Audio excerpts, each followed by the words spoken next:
Ready? Good morning. Good morning. I'm Denise Smiler, Chair of the Gaming Control Board. I would like to ask everybody to please silence your cell phones and all electronic devices at this time. With 5 board members present this morning, I'd like to now call today's meeting to order. Excuse me, gentlemen. I get no respect.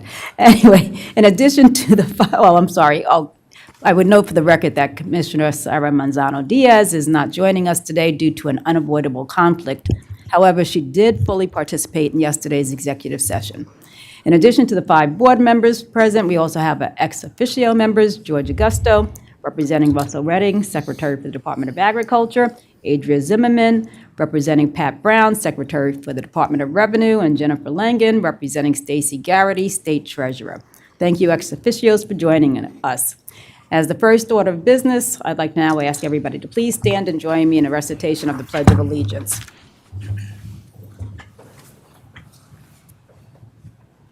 Allegiance to the flag of the United States of America and to the republic for which it stands, one nation, under God, indivisible, with liberty and justice for all.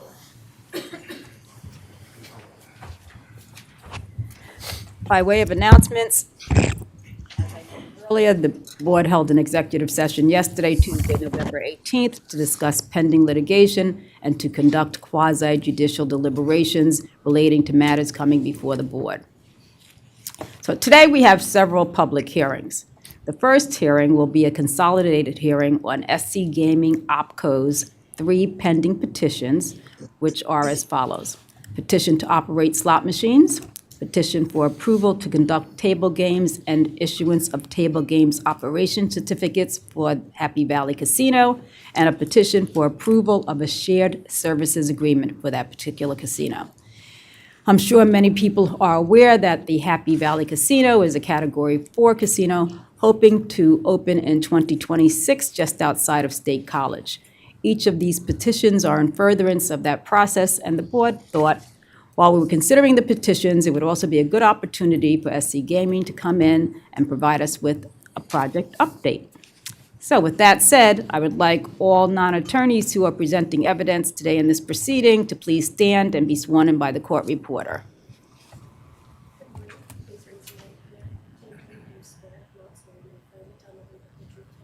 I do. Yes, it's Eric Pearson, ERICPEARSON. Thank you. For those who haven't yet spoken, if you would just state and spell your name when you begin to speak for the court reporter, that would be appreciated. So, SC Gaming, you may begin. Madam Chair, Commissioners, good morning. My name is Michael Fabius from the law firm Ballard Spahr. That's Fabius. Here representing SC Gaming OpCo. Also in the audience is Sarah Stoner, representing Saratoga. And quite candidly, I couldn't say my intro better than the chair just said it. So rather than repeating the context, we're very excited to be here. Let me give it to Eric to give the project update, and we'll talk also about the slots and tables that we're planning to launch with. All right. Thank you very much. And thank you for giving us this opportunity to update you on the project. This is something that I've been working on personally for a very long time and very excited. And Mr. Fabius has counseled me to try and be as brief as possible. So I will do my best to do that. First, I want to give a quick update on the progress of our construction. We ramped up construction in sort of January, February of this year with a target completion date of near the end of March of 2026. On the slide here, I have just a quick breakdown of the milestones that we are hitting as we move through progress on the site. Our exterior site work is about to wrap up through the course of December. Our front of house and back of house areas will be completely framed out and finished. Our large backup generator, and those equipment's all loading in. And we have a substantial completion target date of mid-March. and with all items with construction being targeted before the end of March. And we are looking for our grand opening to occur in April of 2026. One of the things that we got the benefit from as the other Cat 4 facilities opened over the past 6-7 years was to see what caused delays on other projects. One of the big things that we saw was large electrical equipment, switchgear. There's a lot of international supply lines that go into producing and landing that equipment. So we got to, the very first things that we did was to go out, secure these things, make sure that they showed up on time. And I can report that, all of these long lead time items that jammed up a lot of the other projects, we have secured. It's landed here in the U.S., being finished, and we don't have any concerns. As of this moment, something can always go wrong. But we think we've solved for at least that problem. I'm sure we'll find others as they pop up, but at least we have the long lead time gear. I've included a few renderings alongside the current active state of the construction and project development on a few shots throughout the building. This image here is of our front entrance, and then next you can see to it the active construction work that was going in as of just a couple days ago to address those sites. So this is our main guest entrance here. This is a view of the sort of first steps going into the casino floor. And sorry, that photo's a little dark here in this photo, but that's the current state of construction. Aces Social, we have 2 food and beverage outlets slated for the property. One is a sit-down restaurant that is sports themed, although I wouldn't really call it a sports bar. It's a pretty broad menu. But that outlet is called Aces Social, and you can see, we have some very large format screens, and there's a side-by-side of the current state of construction and a rendering of what it's going to look like in the finished product. This is our casino center bar, and there's a before and after shot there. And that is going to be the main customer service bar for the casino floor. And it sort of dovetails and plugs into the main sit-down restaurant at Aces Social. Sorry about that. Our other food and beverage outlet is called Lucky Break Cafe. This is our quick serve outlet. You can kind of think of it like a food court, but it's a single outlet. And both F&B outlets we own and operate. They're not leased facilities. Lucky Break Cafe is going to have everything from pizza, burgers, sandwiches, coffee, ice cream, and is our way to, when a player gets hungry, they got a place to go real quick to get something good to eat and get back to playing their games.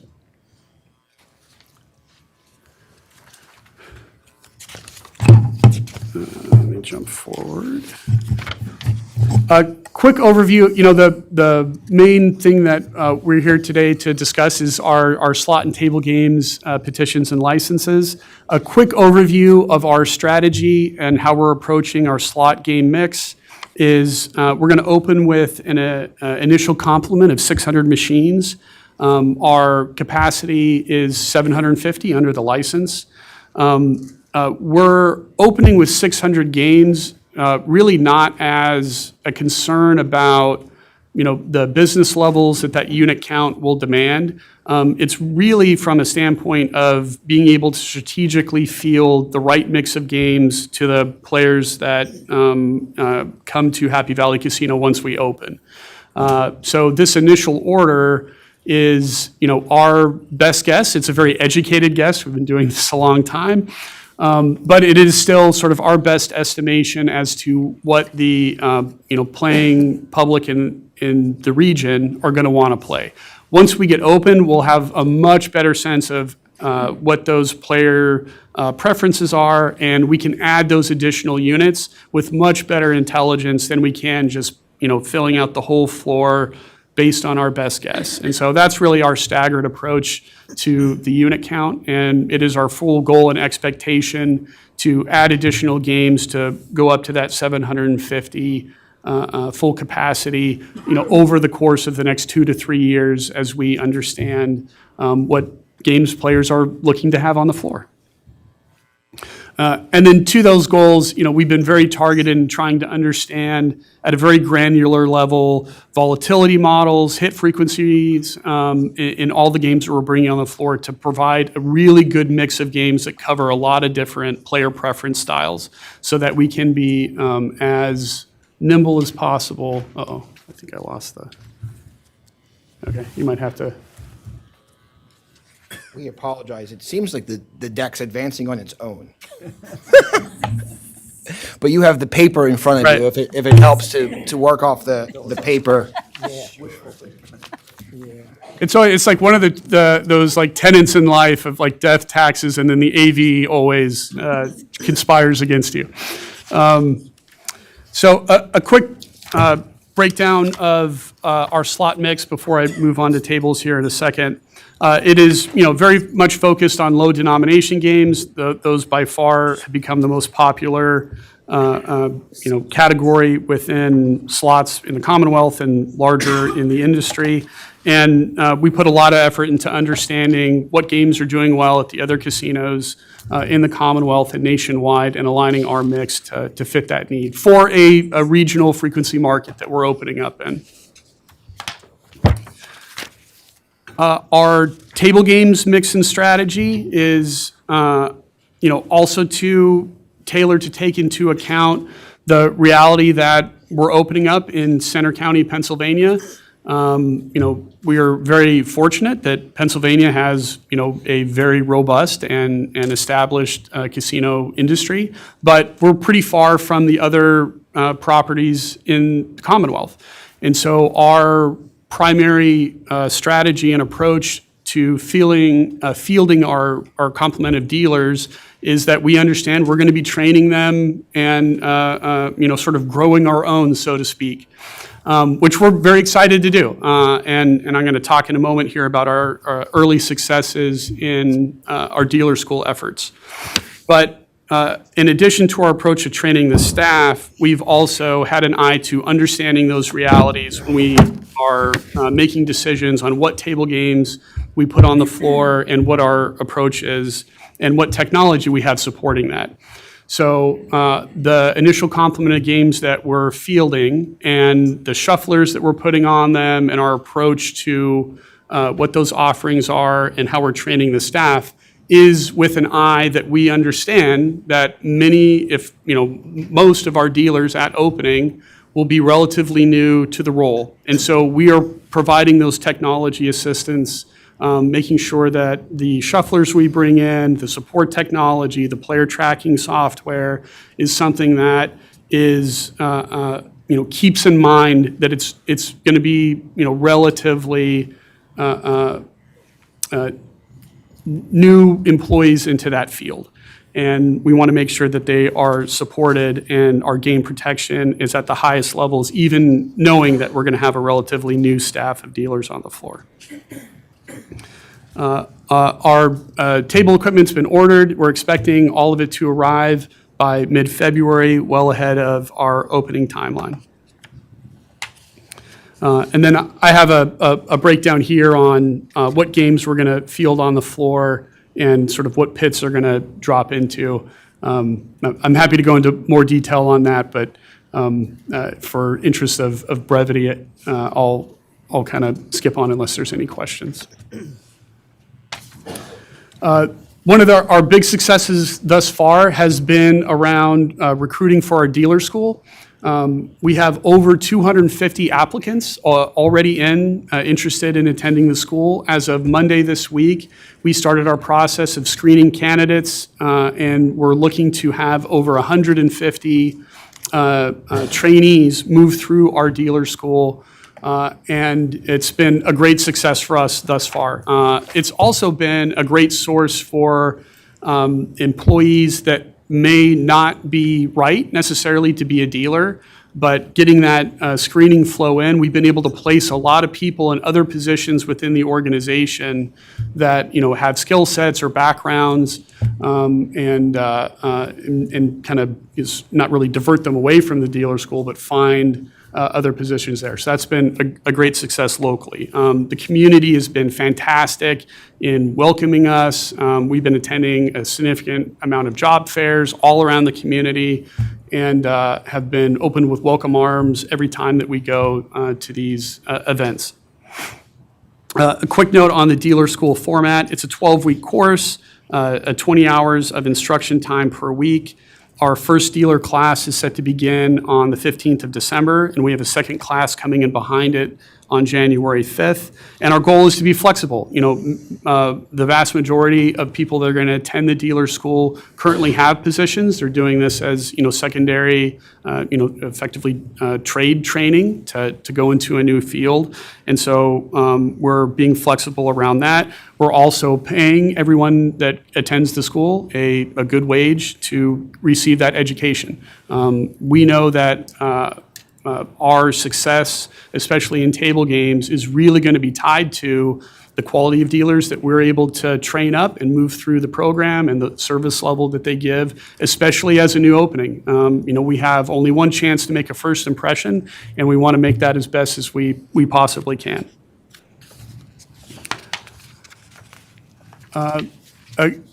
Just a quick blurb on our surveillance and security approach for, specifically for slots and table games. I've included here sort of an overview of how we're approaching keeping our games safe and secure. All of our slot games are covered by PTZ, which stands for Pan Tilt Zoom cameras, to provide 100% coverage across each zone of the slot floor. These cameras are fantastic. We can make sure that we get fine detail on gameplay elements on there, asset tags on the game, and we're very lucky to have a gentleman named Eric Wise Sr. As our director of surveillance. He's someone that I worked with we worked together previously at Valley Forge Casino, and was a tremendous addition to our team, and has been great getting us ready. For table games coverage, we have a minimum of one dedicated fixed overview camera at every table, with sufficient resolution to be able to get every detail that we need off those layouts. Roulette tables and craps tables are both covered by an additional camera on each one of those games. And as I said before, game protection is a huge focus for us, especially around opening. New casinos are frequent targets from groups, advantage play groups, and others that have even more nefarious intentions than advantage players. And we know that coming in. So we're expecting not only to welcome the vast majority of people that are looking to have a good time at Happy Valley Casino, but we have an eye and know that it is likely that if there's groups of people that want to try and take advantage of us being new, that this is the time that they're going to come after us. And so we have a lot of focus on this area. We also have controls and standards in place to ensure that we have the staff on the back of house side of it in the surveillance room to make sure that everything is being covered, and we can never get in a situation where, maybe we have a great camera on a game, but if there's no one back in the surveillance room to watch it, it doesn't really help us out a lot. And this is something that Mr. Wise has been phenomenal with in making sure that we have the coverages in line. We also have very specific rules around how security is going to be assisting slots and table games operations, including our slot drops and emergency drops, to make sure that if, whenever money is changing hands between the machines and our count functions, that we have, all our sections are cordoned off. We have double coverage in areas just to make sure that, when those cash boxes are most vulnerable outside of the games, that we have the protections in place to make sure nothing goes off the rails.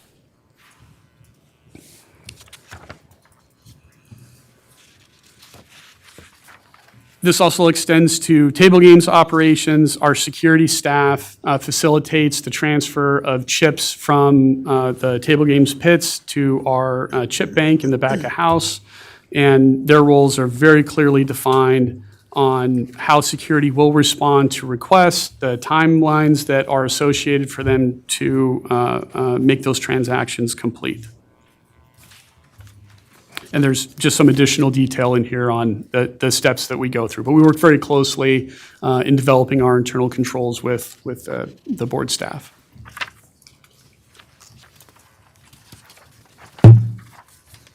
And then, you want me to take this one, or you? I'll close out real quick. This is a refresher on the fees that we've paid, are paying in connection with the petitions today. The table games authorization fee was handed in this morning. So I know that was a proposed condition, but we will be fine with the condition, but it has also been handed in. The only other point I'll close with is the standards for security and surveillance that Eric spoke to are being memorialized in the internal controls for the property that are being submitted on a rolling basis. Our hope is to have them all in for review and ultimately approval by the staff by early December. And then, subject to, comments and feedback from the staff, that should leave plenty of time to get them into a final approved state for opening.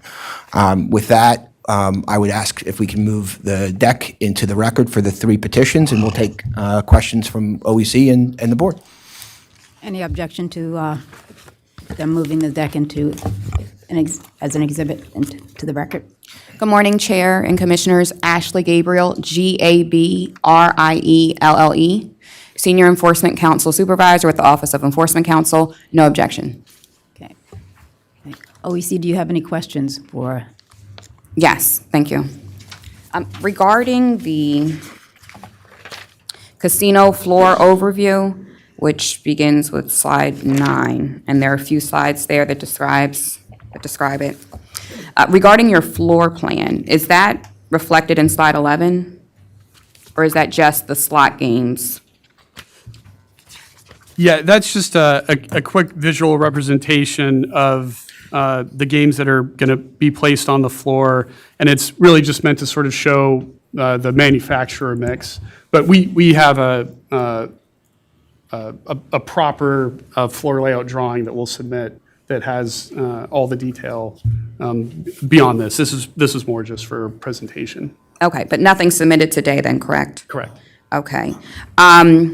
Well, with regard to the 600 slot machines that you anticipate opening with, you mentioned that you would an intention to eventually get to 750 within 2 to 3 years. Can you explain a little bit about your intentions regarding the rollout of the additional 150 slot machines? Yeah, absolutely. A lot of it's going to be very dependent to see how the business shows up.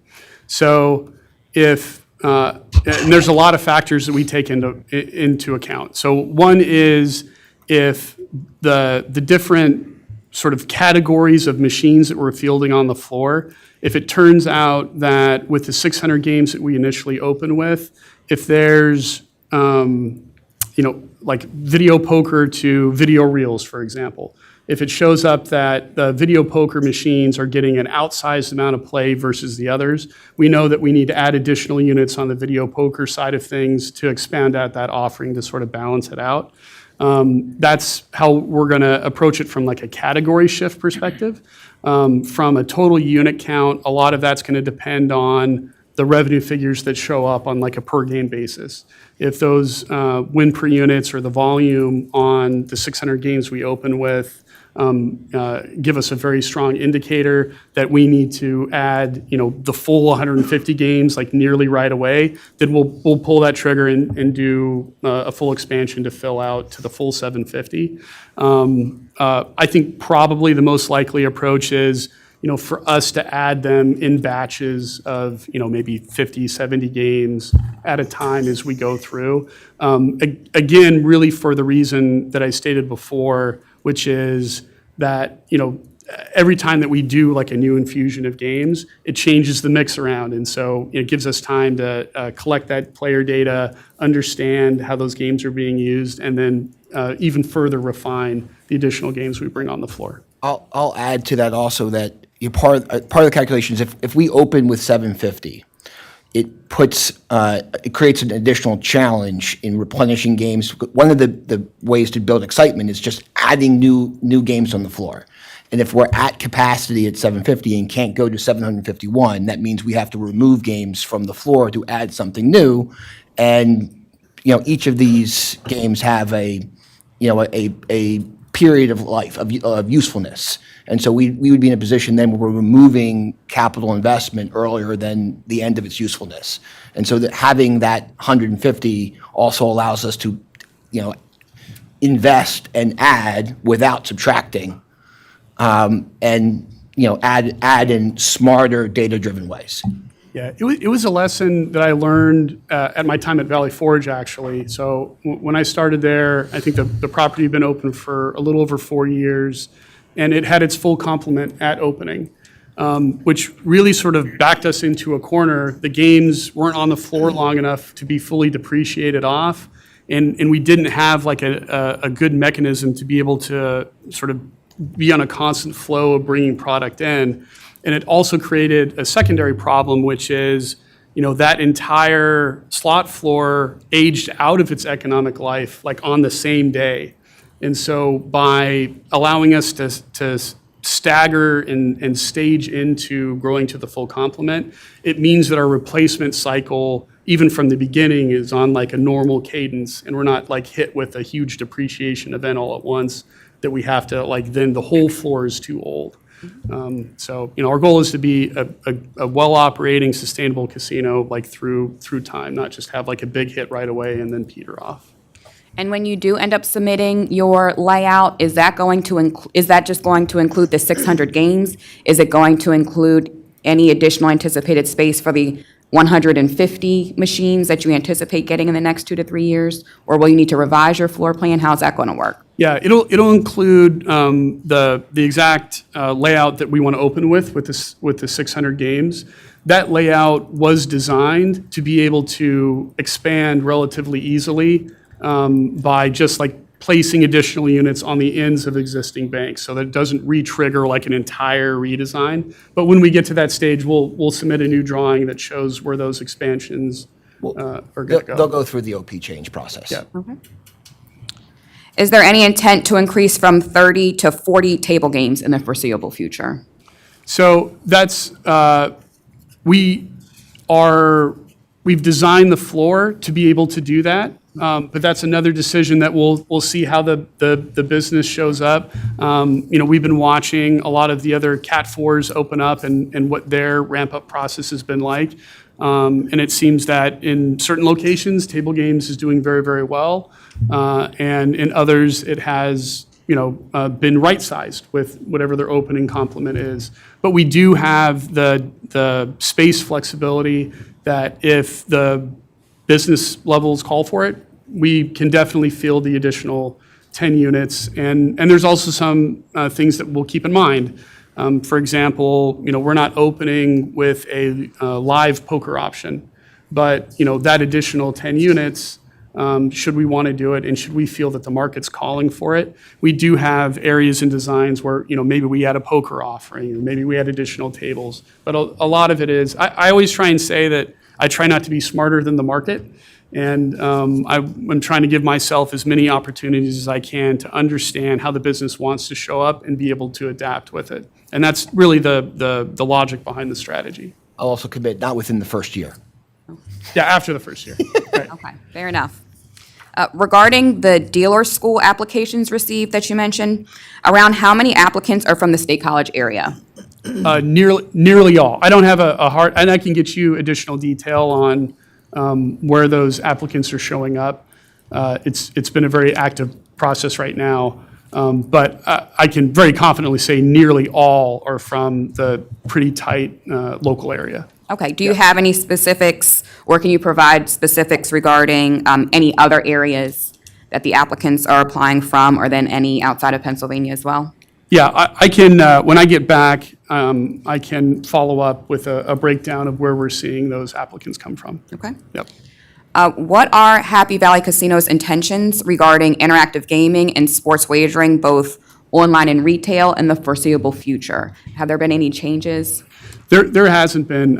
It's something that we're tracking very closely. We're sort of in an interesting position, being, as of this moment anyway, the last casino to come into the Commonwealth.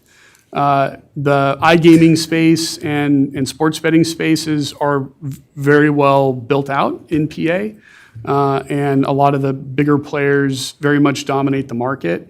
And it leaves us with sort of relatively limited options on smart ways for us to jump into that. We don't have any active plans as of this moment for iGaming or sports betting, whether online or retail. So we're not going to have a physical sports book at the casino or iGaming or iSports integrations. But it is something that we constantly discuss and look at. It's not lost on us that we have perhaps the last, sports betting ticket to the dance for an online operator. We would need a partner. It's also not lost on us that there's a push for some parties to pursue sports betting through other means than Title IV. And so, we're looking for the partner, but it would have to be someone who would come in and work with us and work within the Title IV framework. When do you expect SC Gaming OpCo LLC to request the issuance of its Category 4 slot machine license? So we're targeting, I think, right around the middle of December. Right. The delivery slot machines we're targeting middle of December. We've been saying, this is an artificial date, it's December 10th, just to have buffer. But yeah, thereabouts, so that we have it issued before they arrive. Okay. And just to confirm, I believe you mentioned that SC Gaming OpCo LLC made the $2.5 million table games authorization fee payment to the board? This morning. Okay. We handed the check in. Okay. Has Happy Valley Casino been in communication with the Pennsylvania State Police and/or local police department regarding assistance with crime that may occur on the gaming floor or surrounding areas? Yeah, it's a process that we're actively in right now, is coordinating those meetings with both PSP and local law enforcement. But we know it's something that we need to get our arms around, and we're actively working that out now. And has SC Gaming OpCo had any preliminary meetings with College Township officials regarding any possible traffic mitigation plans? That is a thing that we have a lot of very active dialogue, especially as we are building up the property on a whole host of issues, including traffic flow and things like that. We also, too, made commitments to engaging in a follow-up traffic study after opening that we're going to complete also, too, just to make sure that there's no issues that Very pop good. up that we are causing. Very good. Okay, thank you. That's all my questions. Thank you, Chair. Any questions from the board? I only have one question with regard to the applicants for the dealer school. Do you have a breakdown of diversity, like women and minorities? Yes, I'll include that as well. Okay, thank you. There are no more questions. OEC, do you have a presentation at this time? No presentation, Chair, but if I may make a statement on behalf of the Office of Enforcement Counsel. Please do. Thank you. SC Gaming OpCo LLC received approval for the issuance of a Category 4 slot machine license by the board in January 2023. The entity intends to operate the Happy Valley Casino in State College, PA, with a projected date for the start of operations to be sometime in April 2026. In addition to preparation for the commencement of operations, SC Gaming OpCo is in the process of a change in control. In February 2025, SC Gaming OpCo and its parent company, SC Gaming LLC, jointly petitioned the board for various approvals, including a request for a subsidiary of Saratoga Casino Holdings LLC to acquire a 60% ownership interest in SC Gaming Holdco LLC, SC Gaming OpCo's parent company. Saratoga Casino Holdings LLC is 99% owned by Saratoga Harness Racing, Inc., a racing and gaming holding company that, through its subsidiaries, owns and operates casinos, a hotel, and a harness racetrack in Saratoga Springs, New York, Black Hawk, Colorado, and Natchez, Mississippi. This change in control was approved by board order dated June 25th, 2025, subject to certain conditions. Today, SC Gaming OpCo seeks authorization to operate 600 slot machines, 30 table games, and to enter into 2 shared services agreements in anticipation of opening Happy Valley Casino in April 2026 through the filing of the 3 instant petitions. The Office of Enforcement Counsel and board staff have reviewed the 3 petitions, and the Office of Enforcement Counsel filed answers in new matter in response to each petition. The Bureau of Investigations and Enforcement's Financial Investigations Unit conducted an investigation into each of the petitions and drafted reports that analyzed the structures and financial information of the entities involved and the agreements. As a result of this review, OEC does not object to the relief requested by SC Gaming OpCo in its petition to operate slot machines, subject to proposed conditions. While OEC does not object to the eventual receipt and operation of slot machines at Happy Valley Casino, OEC recommends that the purchase, lease, or receipt of any slot machines, the offer of any gaming-related activity, or otherwise physical attainment or retaining of any gaming-related equipment or apparatus is prohibited until after the issuance of the Category 4 slot machine license to SC Gaming OpCo, among other recommendations outlined in the answer in new matter. Additionally, OEC does not object to the relief requested by SC Gaming OpCo in its petition for approval to conduct table games and issuance of a table games operation certificate, subject to proposed conditions. Similar to the restrictions regarding slot machines, OEC recommends that SC Gaming OpCo not offer any table game-related activity or physically attain or retain any table game-related equipment or apparatus in Pennsylvania until it has been issued its Category 4 slot machine license and paid in full all fees associated with the table game certificate, among other recommendations outlined in the answer in new matter. Finally, OEC does not object to the relief requested by SC Gaming OpCo in its petition for approval of shared services agreements, subject to conditions outlined in the answer in new matter. Saratoga Casino Holdings LLC and its affiliates, principals, and key employees have submitted license applications, undergone required background investigations, and await review and approval by the board. And OEC is available for any questions if there are any. Thank you. SC Gaming, do you have any questions for OEC? No questions for E OEC. Board, do you have any questions for OEC? No? Any closing comments from either SC Gaming or OEC? SC Gaming? Nothing for us. Very excited just that thank you. it's happening. I'm fired up. OEC? No, thank you. Okay. Thank you. That concludes these proceedings. These matters will be put before the board for a vote later this morning during the Office of Chief Counsel's portion of the agenda. Thank you. Our next public hearing this morning is from SGW Cumberland OpCo, doing business as Parks Shippensburg, regarding their petition to modify the gaming floor plan and for a waiver of certain operational requirements. I would ask at this time for all non-attorneys who will be presenting evidence today in this matter to please stand and be sworn in by the court reporter.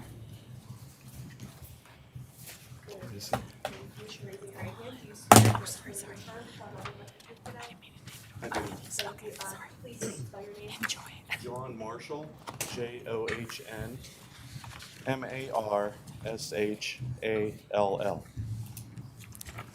Thank you, and I would ask any other individuals who are going to speak today to please state and spell your name prior to making any remarks. So with that, Parks, you may begin. Okay. Chair Smiler, members of the board, good morning. I'm Kevin Hayes, that's Hayes, from the Sabre Law Firm, and I appear before you today on behalf of GW Cumberland OPCO, doing business as Parks Shippensburg. Appearing with me today is John Marshall, who is the general manager of Parks Shippensburg, and Grace Henry, who serves as Parks Vice President of Regulatory Affairs and is the Chief Compliance Officer. Before the board for your consideration is a petition to modify Parks Shippensburg's gaming floor plan. In this petition, we also request a waiver from certain operational requirements due to the limited size and scope of the proposed live table game operations at the Parks Shippensburg facility. Now, as this board knows, Parks Shippensburg is a Category 4 slot machine licensee and table game certificate holder who commenced gaming operations in Shippensburg in February of 2023. The proposed gaming floor plan, which has been identified as OP6, calls for the placement of 12 live table games in the center of Parks Shippensburg's gaming floor. The implementation of this modified gaming floor plan will not result in the reduction of the square footage of the gaming floor. It will not result in the reduction in the number of slot machines offered at the facility, and it will not result in its designation as a smoke-free gaming facility. For reasons that will be described to you today, the modified gaming floor plan will have a positive impact on Park Shippensburg's operations, the Commonwealth, and the local community by allowing a new gaming offering that will generate gaming revenue, additional greater gaming revenue, and create new jobs at this facility. Now, at this time, I'd like to turn the presentation over to John Marshall, who is Parks General Manager and who has over 25 years' experience in the gaming industry, including extensive experience in the Pennsylvania gaming industry. As John will explain, the decision to modify its gaming floor plan was not one taken lightly, but only after careful analysis of the performance of the casino, specifically with regard to the electronic table games. Now I'll turn it over to John. Thank you, Kevin. Good morning, Chair Smiler and members of the board. Thank you for, Just make sure you spell your name. He already did. Okay, good, all right. Okay, we're fine. Thank you for your consideration of our petition and OP plan for live table games. As Kevin stated, he very well summarized the desired outcome of our OP plan. I'd like to take you through a walk of how that will look before and after. So as you can see on before you, the current floor plan has 48 electronic table game terminals, the Light and Wonder Quartz version of the ETGs, and they're set up in dealer assist format. So we offer 4 different games in dealer assist fashion, as you can see in the center of the floor. 1 blackjack, 1 3-card poker, 1 ultimate Texas Hold'em, and 1 roulette, all engaged by 48 terminals. So over 2024, we have a complete year of occupancy of these 48 terminals. And as you can see, there's a relatively low occupancy by hour, by day, and in grand total of 5.34%. Our highest occupancy is the 8 o'clock hour on Saturday at 23.31%, which is very low by our standards. We believe that we can greatly impact the occupancy rate with traditional live table games. So as we set out on evaluating the prospect of installing live table games, we listened to our guests. We listen every day on their desire to see live table games at Shippensburg. But we also did a coordinated survey. And we surveyed our database, and 69% of the responders said they do not play the current electronic table games, while 77% had said that they would like to see live table games at Parks Shippensburg. So we were very careful to assess the response of our customer base and our surrounding market. So our desired OP plan, our proposed floor plan, as you can see, situates 12 table games in the center of the gaming floor at the same footprint as the electronic table game set. And of the 12 games, we propose 6 blackjack, 2 3-card poker, 2 ultimate Texas Hold'em, and 2 roulette, while maintaining our smoke-free environment. The key outcomes of this OP, in our view, is, one, you can see the dynamic of the floor change, 48 ETGs versus 72 seats in a 12-table game set. But we feel like we're responding to the market demand. The people voiced their desires, and we're answering that voice. Undoubtedly, it creates a new energy, new excitement on the gaming floor, attracts a broadened audience to the property, and creates new jobs. The new jobs that these live table games will bring to the property, we view as 56, which is 30% of our workforce in our boutique Cat 4 casino. That makes a large impact on the community of Shippensburg and the Cumberland Valley.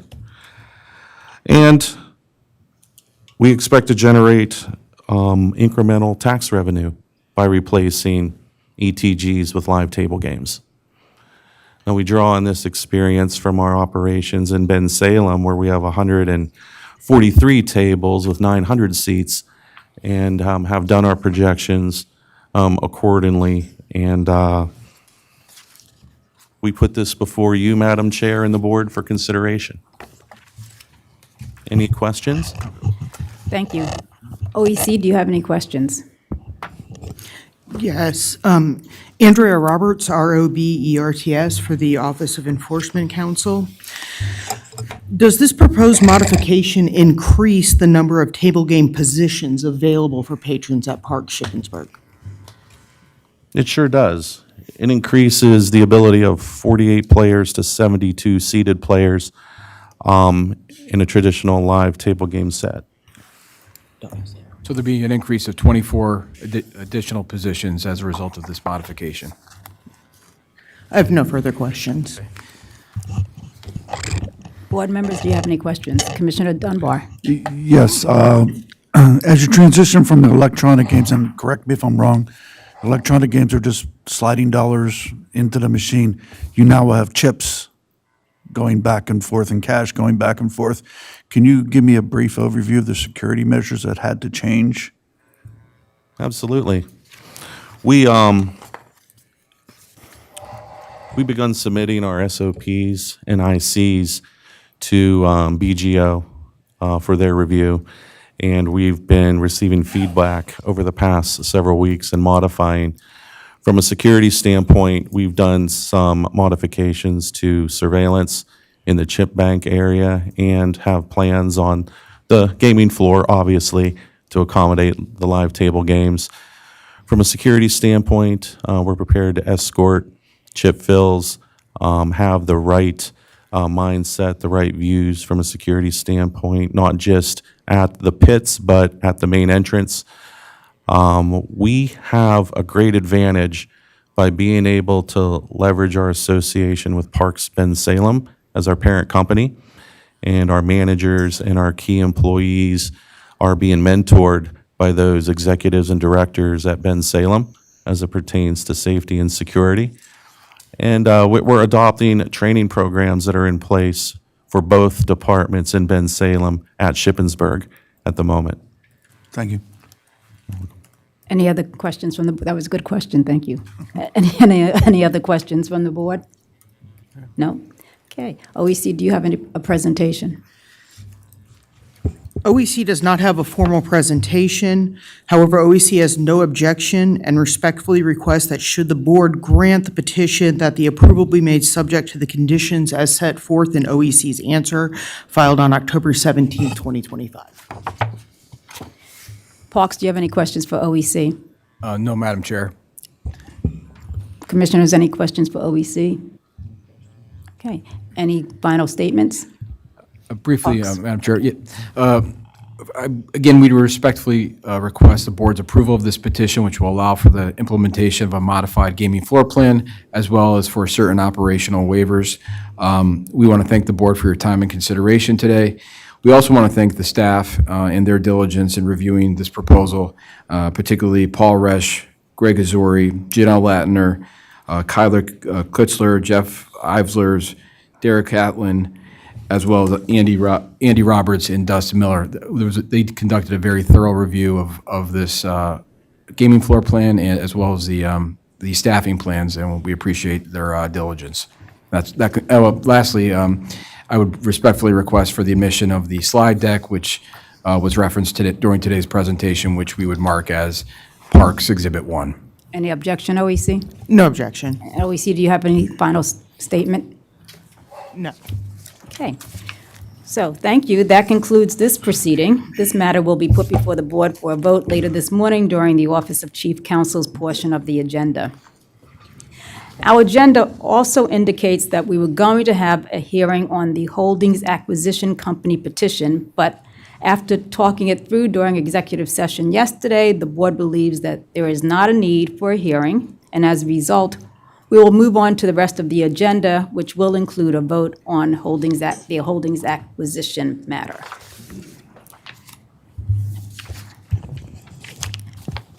I would now ask for approval of the board meeting transcript and minutes from the August 2025 meeting. May I have a motion, please? Madam Chair, Commissioner Dermody moves that the board approve the minutes and transcript of the August 20th, 2025 meeting. Commissioner Huffman seconds. All in favor? Aye. All opposed? Motion's adopted. Now we will hear from our Executive Director, Kevin O'Toole. Kevin?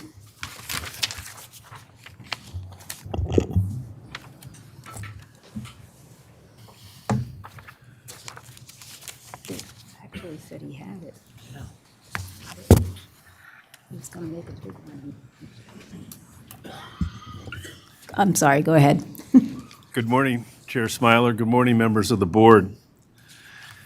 For today's Executive Director's report, I would like to report on continued growth of gaming revenue in Pennsylvania. The Office of Communications issued this morning its press release for the month of October regarding gaming revenue generated from all forms of gaming regulated by the board. Total gaming revenue was just under $597 million for the month of October, an increase of 20.22% over the aggregated revenue generated this time last year. The impetus for that revenue increase in October of this year was led by sports wagering revenue, which increased to $60.6 million, an increase of 121% over October of 2024's sports wagering revenue of $27.3 million. As in previous months, iGaming slot revenue and iGaming table game revenue increased significantly from the previous year. iGaming slot revenue increased by 35%, and iGaming table game revenue increased by 25%. We also saw an increase of approximately 1.5% in land-based casino slot revenue and an increase of 3% in land-based table game revenue. Additionally, the total tax revenue generated collectively through all forms of gaming was $252 million remitted in the month of October 2025. Anytime we recognize the growth of online gaming, we need to be extra cognizant of problem gambling, and we need to assess whether our and the industry's responsible gaming programs are effective. I believe that the industry's and the board's efforts to address problem gambling are effective. Through the tool of self-imposed limits, patrons can place limits on the time they spent gambling, limits on the amount of their deposits to their online gaming wallet, limits on the amount of their wagers, and limits on the amount of their overall spend. In addition, they can have a cool-off period. Cool-off period must be a minimum of 72 hours, 3 days, but it can be extended as long as a patron feels it's appropriate for them to do so. In collaboration with the online gaming operators, the board's Office of Compulsive and Problem Gambling maintains statistics on the use of these self-imposed limits. The statistic that I find most significant is the percent of Pennsylvania online accounts with limits set during any particular month. For each of the past 6 months, over 5% of online gamblers in Pennsylvania have taken advantage of the limits that I just described. 5% of online gamblers calculates, and I was going to say approximately $600,000 registered online players, but I have the statistics in front of me, and it's actually 635,486 individual patron accounts. Patrons can only have one account. So that's a total number of online gaming patrons in the month of October that took advantage of these self-imposed limits that really serve the purpose of helping them control their gambling activity and not get to a point where it is a problem to them and their family and other people around them. So that's my report for today. Thank you very much. Thank you, Kevin. Next is our Office of Chief Counsel.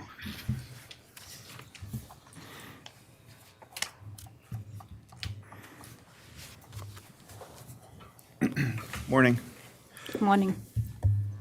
Before the board today are 10 petitions. 4 of these petitions, 3 of which were consolidated into one hearing, were heard by the board earlier today during public hearings.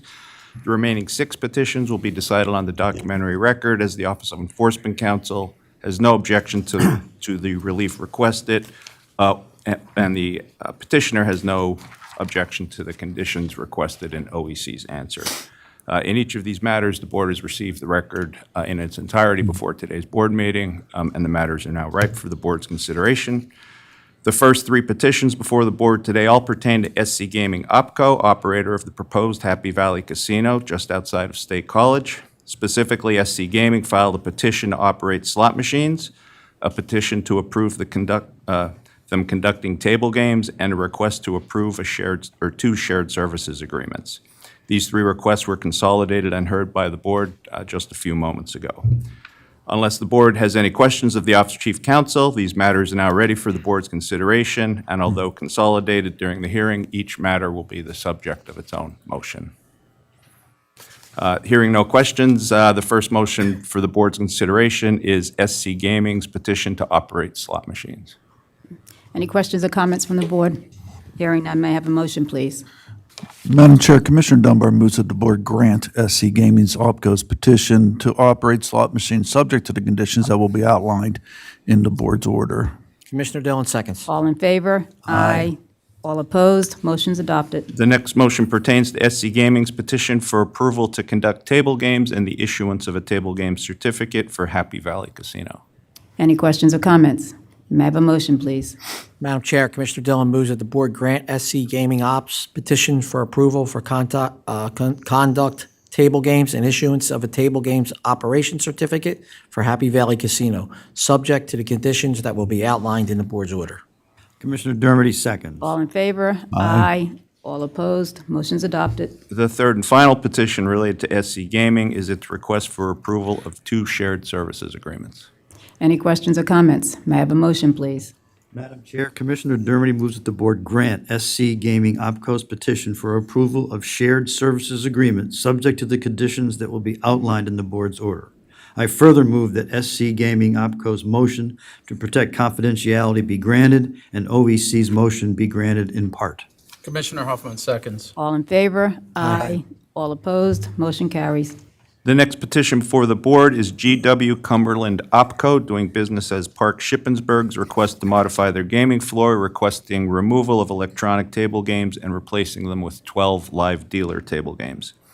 Parks is also seeking a waiver of certain regulatory requirements pertaining to minimum staffing plans and chip bank placement.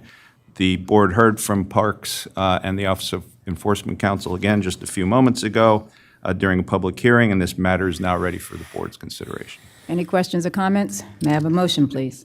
Madam Chair, Commissioner Dunbar moves that the board grant GW Cumberland's OpCo's petition to modify the gaming floor plan and waiver certain operational requirements, subject to the conditions that will be outlined in the board's order, and that both parties' motions to protect confidential information be granted. Commissioner Huffman seconds. All in favor? Aye. All opposed? Motion carries. Next before the board is Holding Acquisition Company LP, doing business as Rivers Pittsburgh, and Rivers Portsmouth Holdings LP's joint petition for approval of a consolidated financing transactions and interim authorizations. The parties are seeking approval of an equity purchase agreement whereby the shares of Rivers Casino Pittsburgh's parent company will be purchased or be exchanged between one group of owners and a second group of owners, which will ultimately change the ownership of Rivers Casino Pittsburgh, although the ultimate control of the operator will remain in the same hands. The Office of Enforcement Counsel has no objection to this petition, but requests certain conditions which are outlined in their answer. Additionally, I would note for the record that because this is a change of ownership, although not a change of control, it is still subject to a change of control fee pursuant to the Act. The amount of that fee is at the discretion of the board, and this matter is now ripe for the board's consideration. Any questions or comments? May I have a motion, please? Madam Chair, Commissioner Huffman moves the board grant the joint petition for approval of consolidation financing transactions and intern authorizations as described by the Office of Chief Counsel, subject to the conditions that will be outlined in the board's order, including the payment of a $100,000 change in condition fee. I further move that that both parties' motions to protect confidential information be granted. Commissioner Dunbar seconds. And that's change of control fee, not change of condition fee, just for the record. I'm sorry. That's okay. All in favor? Aye. All opposed? Motion passes. Next before the board is Hacksaw Gaming PA LLC's petition for an after-the-fact approval of a corporate restructuring. Hacksaw Gaming LP LLC is a company that provides iGaming content to operators and certificate holders. Hacksaw Gaming PA is wholly owned subsidiary of Hacksaw Gaming US LLC, which is in turn owned by Hacksaw Gaming Limited. Prior to June 2025, Hacksaw Gaming Limited was owned by Hacksaw AB, a privately held company which had an 85% interest, and Lollipop Assets Limited, which held a 15% interest. An internal restructuring occurred whereby Hacksaw AB acquired Lollipop's interest in the company, resulting in Hacksaw AB becoming the sole owner of Hacksaw Gaming Limited. This is a change of control, but it did not result in any new shareholders holding 5% or more of Hacksaw AB shares, and no new individuals or entities were required to be licensed as principals or affiliates. The Office of Enforcement Counsel had no objection to this change this internal restructuring, subject to conditions outlined in its answer, and this matter is now ripe for the board's consideration. Any questions or comments? May I have a motion, please? Madam Chair, Commissioner Dunbar moves that the board grant Hacksaw Gaming's PA LLC's petition for nunc-pro-tunc approval of a corporate restructuring as described by the Office of Chief Counsel, subject to the conditions that will be outlined in the board's order. I further move that Hacksaw Gaming PA LLC's motion to protect confidential information be granted in part, and that OEC's motion be granted. Commissioner Dillon seconds. All in favor? Aye. All opposed? Motion's adopted. Next before the board is Zitro USA Inc.'s petition for approval of an internal restructuring. Zitro USA Inc. holds a slot machine manufacturer license with the board. They manufacture and distribute gaming equipment, which includes land-based slot machines. Zitro Technologies SLU is the 100% owner of Zitro USA. Jessen Participations SARL is a Luxembourg-based limited liability company. Both Zitro Technologies and Jessen are 100% owned by Johnny Ortiz de Viveros. The proposed reorganization will entail 100% of the securities of Zitro Technologies SLU being contributed and transferred to a new entity and a sister company, Zitro Holdings SARL, also a Luxembourg-based limited liability company. Mr. Ortiz de Viveros' ownership in the companies remain the same. He remains the 100% owner upstream of our licensee. The Office of Enforcement Counsel has no objection to the request, subject to conditions outlined in its answer, and this matter is now ripe for the board's consideration. Any questions or comments? May I have a motion, please? Madam Chair, Commissioner Dillon moves that the board grant Zitro USA's Inc. petition for approval of proposed internal reorganization as described by the Office of Chief Counsel, subject to the conditions that will be outlined in the board's order. Commissioner Dermody seconds. All in favor? Aye. All opposed? Motion passes. The next matter is a request for removal from the self-exclusion list filed by an individual with the initials AL. On April 24th, 2015, AL placed himself on the list, choosing the lifetime self-exclusion option. On September 19th, 2025, more than 10 years later, AL filed a request for removal from the list, stating that his exclusion was affecting his ability to make deliveries to casinos for his employment. As required by the board's regulations, AL provided the required problem gambling assessment verification form signed by a certified assessment provider confirming that an assessment of AL was conducted and that problem gambling treatment was not recommended. The Office of Enforcement Counsel has no objection to this request, it having been 10 years since this person signed up for the list, and his having submitted all required documentation, and also they noted that there were no known violations of the self-exclusion. And this matter is now ripe for the board's consideration. Any questions or comments? May I have a motion, please? Madam Chair, Commissioner Dermody moves that the board grant AL's petition for removal from the casino self-exclusion list as described by the Office of Chief Counsel. Commissioner Dillon seconds. All in favor? Aye. All opposed? Motion's adopted. Next before the board is another request for removal from the self-exclusion list. On July 14th, 2014, an individual with the initials NF placed himself on the list, choosing the lifetime self-exclusion option. On September 18th, 2025, more than 10 years later, NF filed his request for removal from the list, indicating that it was impacting his employment as well. Per the board's regulations, NF has provided the required problem gambling assessment form signed by a certified assessment provider indicating that an assessment was conducted and NF was not, he did not need to undergo a problem gambling treatment. The Office of Enforcement Counsel filed an answer stating that they had no objection to NF's request, it being more than 10 years and the appropriate review by a counselor having occurred. OC did, however, note for the record that during the 10-year period of self-exclusion, NF had 7 violations, including 4 in which he was actually caught gaming. And this matter is now ripe for the board's consideration. Any questions or comments? May I have a motion, please? Madam Chair, Commissioner Dillon moves that the board remand this matter to the board's Office of Hearings and Appeals to hold a hearing and establish an evidentiary record on NF's petition for removal from the casino self-exclusion list. Commissioner Huffman seconds. All in favor? Aye. All opposed? Motion's adopted. The final petition before the board today is a third request to be removed from the self-exclusion list. On October 4th, 2010, an individual with the initials TH placed himself on the list, choosing the lifetime self-exclusion option. On August 27th, 2025, TH filed his request for removal from the list, stating essentially that he'd been on the list for a substantial period of time. He was now retiring and would like to go back to and enjoy casinos. He submitted the problem gambling assessment verification form signed by a certified assessment provider indicating that treatment was not needed. OEC filed an answer indicating that because all the regulatory prerequisites were met, they had no objection to his removal from the list, and this matter is now ripe for the board's consideration. Any questions or comments? May I have a motion, please? Madam Chair, Commissioner Huffman moves that the board grant TH's petition for removal from the casino self-exclusion list as described by the Office of Chief Counsel. Commissioner Dunbar seconds. All in favor? Aye. All opposed? Motion's adopted. Next presenting withdrawals and reports and recommendations is Deputy Chief Counsel Chad Zimmerman.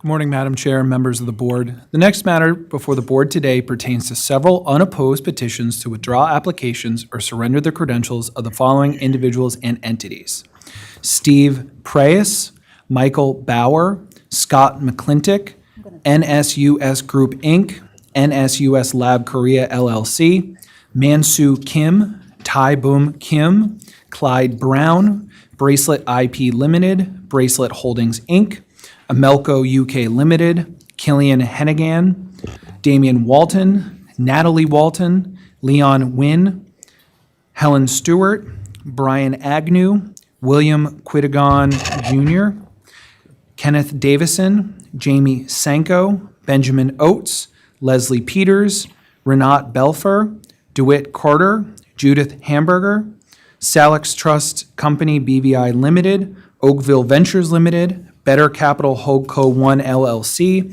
Better Capital Voteco LLC, Better Capital Fund 1 LP, David Ryle Van Egmond, Jacob Kleiner, Saltium Investment Limited, Igneous Similonius, Triple Bells BV, Triple Bells Holding BV, Vermes Capital BV, Michael Vermes, Vander Odelar Capital BV, Cash Holding BV, and Stephanus Vander Odelar. The Office of Enforcement Counsel has no objections to any of those withdrawals or surrenders, and as a result, if the board chooses to grant the request, it would be doing so without prejudice to the requester, and these matters are all now ripe for the board's consideration. Any questions or comments? May I have a motion, please? Madam Chair, Commissioner Dunbar moves that the board issue orders to approve the withdrawals and surrenders as described by the Office of Chief Counsel. Commissioner Dillon seconds. All in favor? Aye. All opposed? Motion's adopted. Next before the board for consideration are 6 reports and recommendations received from the Office of Hearings and Appeals. These reports and recommendations, along with the evidentiary record for each hearing, have been provided to the board in advance of today's meeting. Additionally, the persons involved in each have been notified that the board would be considering their matter today and that each would have the ability to come forward and briefly address the board. If any of the persons who are the subject of one of these reports and recommendations are present and would like to address the board, I would ask them to come forward when their matter is called.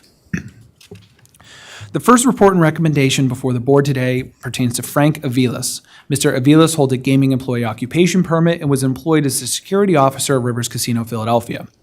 On August 22, 2025, the Office of Enforcement Counsel filed a complaint for emergency suspension of Mr. Aviles' gaming employee occupation permit after receiving notice that he had been criminally charged with felony and misdemeanor offenses. As a result of the charges, the board's executive director issued an emergency order suspending Mr. Aviles' permit. A hearing in this matter was held September 2025. OEC appeared at the hearing offering testimony and documentary evidence. Mr. Aviles appeared pro se and testified on his own behalf. Evidence and testimony presented at the hearing showed that Mr. Aviles had been charged with 2 felony offenses of aggravated assault and strangulation and 2 lesser-included misdemeanors, following allegations that he was involved in a domestic dispute with his girlfriend in which he punched and strangled her. The charges remain pending. Following the hearing, a report and recommendation was issued recommending that the suspension of Mr. Aviles' permit remain in effect, and this matter is now ready for the board's consideration. Any questions or comments? May I have a motion, please? Madam Chair, Commissioner Dillon moves that the board adopt the report and recommendation issued by the Office of Hearings and Appeals as described by the Office of Chief Counsel, and the suspension of Frank Aviles' gaming employee occupation remain in effect. Commissioner Dermody seconds. All in favor? Aye. All opposed? Motion passes. Khalil Hill's report and recommendations next before the board. Mr. Hill was issued a gaming employee occupation permit to work in the position of table games dealer at Harrah's Philadelphia Casino. On July 11, 2025, the Office of Enforcement Counsel filed a complaint for emergency suspension of Mr. Hill's permit after receiving notice that he had been criminally charged with felony offenses. As a result of those charges, the board's executive director issued an emergency order suspending Mr. Hill's permit. Following an informal hearing held in July of 2025, the Office of Hearings and Appeals issued an order finding that Mr. Hill's suspension should remain in effect. A hearing on the validity of the suspension was held in September of 2025. OEC appeared providing testimony and documentary evidence. Mr. Hill, however, failed to appear, and the hearing was held in his absence. Evidence presented showed that on June 30, 2025, after a traffic stop, Mr. Hill was arrested for both misdemeanor and felony drug charges, along with a felony firearm offense, all of which remain pending. Following a hearing, a report and recommendation was issued recommending that the emergency suspension of Mr. Hill's permit remain in effect, and this matter is now ripe for the board's consideration. Any questions or comments? May I have a motion, please? Madam Chair, Commissioner Dermody moves that the board adopt the report and recommendation issued by the Office of Hearings and Appeals as described by the Office of Chief Counsel, and that the suspension of Khalil Hill's gaming employee occupation permit remain in effect. Commissioner Huffman seconds. All in favor? Aye. All opposed? Motion passes. The next report and recommendation before the board today is Antoine Morganfield. In March of 2025, Mr. Morganfield submitted an application for a non-gaming employee registration to work as a beverage bar back at Presque Isle Downs Casino. In April 2025, the Office of Enforcement Counsel filed a notice of recommendation of denial of Mr. Morganfield's application based on his criminal record and outstanding fines and costs owed to the court. A hearing in this matter was held August 5, 2025. OEC appeared offering testimonial and documentary evidence. Mr. Morganfield also appeared and testified on his own behalf. Evidence and testimony at the hearing showed that Mr. Morganfield had previously held a non-gaming employee registration to work at Presque Isle as a clubhouse cook. In 2018, he again applied for a housekeeper position. However, his application was denied by the board due to his criminal history between October 2012 and April 2018, which consisted of violations of a protection from abuse order, misdemeanor retail theft, harassment, and disorderly conduct, as well as the fact that he owed outstanding fines and costs to the court. Mr. Morganfield had entered the ARD program in 2013 for the retail theft and disorderly conduct. He was arrested again in 2019 for violation of a PFA order. That was 6 years ago. Mr. Morganfield tested that since 2020, he has been steadily employed as a cook, that he has gotten to know himself better and would like to be able to provide life for his daughter. Pertaining to the fines owed to the court, Mr. Morganfield testified that he had not received any notice from the court regarding the monies owed, that he's afraid to approach the court as it may result in additional charges for his failure to pay those costs. After hearing all the evidence presented, a report and recommendation was issued recommending that Mr. Morganfield's application be denied, with the caveat that he could reapply prior to the expiration of the traditional 5-year prohibition if he can show that he has entered a payment arrangement for the outstanding fines and costs. This matter is now ready for the board's consideration. Any questions or comments? May I have a motion, please? Madam Chair, Commissioner Dunbar moves that the board reject the report and recommendation issued by the Office of Hearing and Appeals as described by the Office of Chief Counsel, and that Antoine Morganfield's application for non-gaming employee registration be granted, subject to the imposition of special condition relating to the payment of outstanding fine and cost, which will be outlined in the board's order. Commissioner Huffman seconds. All in favor? Aye. All opposed? Motion is adopted. Next before the board is Mark Fornall's report and recommendation. On April 24th, 2024, the board issued an order placing Mr. Fornall on the involuntary interactive gaming exclusion list after learning he had initiated and been successful in a chargeback of $1,500 to his credit card after he had deposited, wagered, and lost that amount while engaged in iGaming. In December 2024, Mr. Fornall sent a letter to the board asking if he could be removed from the exclusion list if he paid back the $1,500. A hearing on this matter was scheduled for March 19, 2025. OEC appeared and provided testimony. Mr. Fornall, however, failed to attend. However, on the next day, he requested that the record be reopened and a new hearing be scheduled. This was granted and a new hearing was scheduled for October 1st, 2025, when Mr. Fornall again failed to appear. OEC then requested that the petition be dismissed. On October 3rd, 2025, a report and recommendation was issued recommending that Mr. Fornall's petition be dismissed. This matter is now ripe for the board's consideration. Any questions or comments? May I have a motion, please? Madam Chair, Commissioner Huffman moves that the board adopt the report and recommendation issued by the Office of Hearings and Appeals as described by the Office of Chief Counsel, and that Mark Fornall's petition for removal from the involuntary interactive gaming exclusion list be denied. Commissioner Dunbar seconds. All in favor? Aye. All opposed? Motion passes. The next report and recommendation before the board today stems from a request for early removal from the voluntary interactive gaming self-exclusion list casino self-exclusion list by an individual with the initials DC. By way of background, DC placed himself on the casino self-exclusion list November 27, 2024, choosing the 5-year exclusion period. On December 11, 2024, DC requested removal from the list. Thereafter, December 17, 2024, the Office of Hearings and Appeals issued a staff decision and order denying the request. DC appealed the decision and a hearing was held in April of 2025. The Office of Enforcement Counsel appeared presenting documentary and testimonial evidence. DC failed to appear and the hearing was held in his absence. DC did contact the Office of Hearings and Appeals and requested another hearing, which was held in September of 2025. OEC once again appeared and provided additional testimony and documentary evidence. DC appeared and testified in his own behalf. Evidence and testimony presented at the hearing showed that DC had properly filled out all the exclusion forms, signing all required acknowledgments stating that he was a problem gambler, that he was excluding himself from casinos and gaming-related activities, and that he could not be removed from the list until after the expiration of his exclusion period. DC testified that he did not submit the forms in November of 2025. He stated that he began the exclusion process to exclude himself in April of 2025 April 2024 for 1 year, and that he took the required picture of himself with his license, but was unable to complete the exclusion application. DC stated that this exclusion application was finalized on a second phone belonging to an ex-girlfriend, and that she had uploaded another live photo and chose the 5-year exclusion period. After hearing all the evidence presented, a report and recommendation was issued recommending that DC's request for early removal from the self-exclusion list be denied. This matter is now ready for the board's consideration. Any questions or comments? May I have a motion, please? Madam Chair, Commissioner Dunbar moves that the board adopt the report and recommendation issued by the Office of Hearing and Appeals as described by the Office of Chief Counsel, and that DC's petition for removal from the self-exclusion list be denied. Commissioner Dillon seconds. All in favor? Aye. All opposed? Motion's adopted. The final report and recommendation is Lance Chapman Jr.'s. On May 14, 2024, the Office of Enforcement Counsel filed a petition to place Mr. Chapman on the board's involuntary involuntary exclusion list. A hearing in this matter was held September 3rd, 2025. OEC appeared presenting testimony and documentary evidence. Although receiving proper notice, Mr. Chapman failed to appear. The evidence and testimony presented at the hearing showed that on June 9, 2023, Mr. Chapman, along with co-conspirators at Rivers Casino Pittsburgh, were involved in a physical altercation in the restroom, which then spilled out onto the gaming floor, resulting in injuries to several innocent and elderly patrons. He was criminally charged for this conduct and permanently banned from the casino. Consequently, a report and recommendation was issued recommending that Mr. Chapman be placed on the board's involuntary exclusion list, and this matter is now ripe for the board's consideration. Any questions or comments? May I have a motion, please?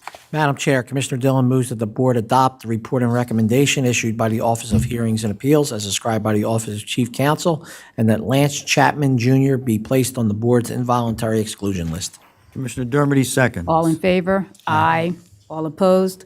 Motion is adopted. That concludes the matters of the Office of Chief Counsel. Thank you. Thank you, Chad and Steve. Before we move on to licensing matters, we're going to take a 5-minute break.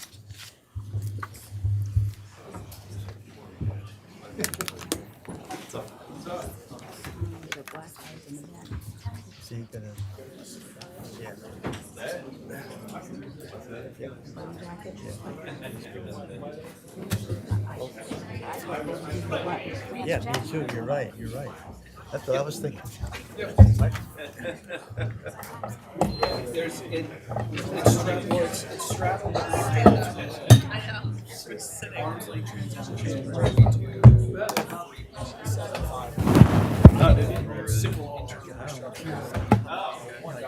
Oh, yeah.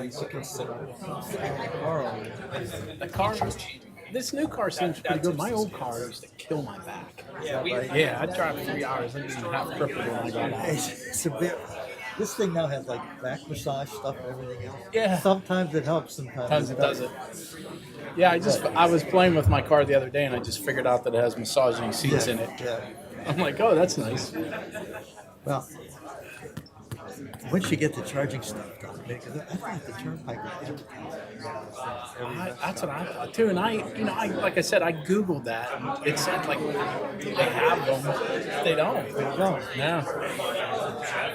You gotta get Sean Logan to kick his ass. Yeah, I would think every Well, they need to do that. travel They need station, or at least every other one, you can plan a little bit, but a little bit, yeah, but certainly they should have. Not even Michigan, I've been kind of yeah. no. You'd be better off with Sheets. Yeah, Sheets has some. Sheets has them. Yeah, GetGo. That's what I said. The GetGo by my house has the Tesla chargers. They wouldn't work. I couldn't get it to work. I couldn't get the account to work. So I don't know if it's because I just put credit card information in, and it maybe takes a little bit of time for them to process that. But yeah.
Hey, Chad.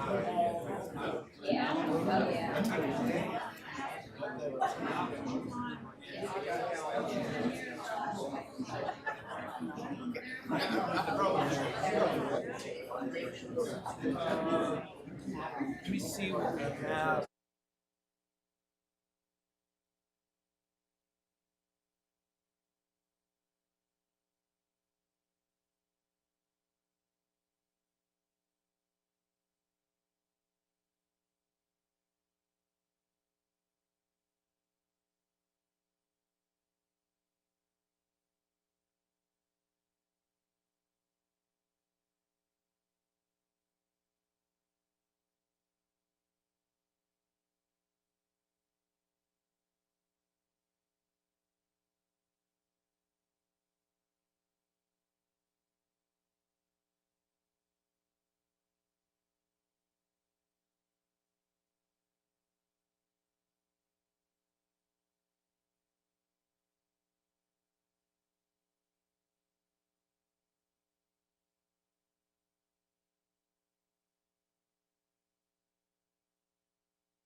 Okay.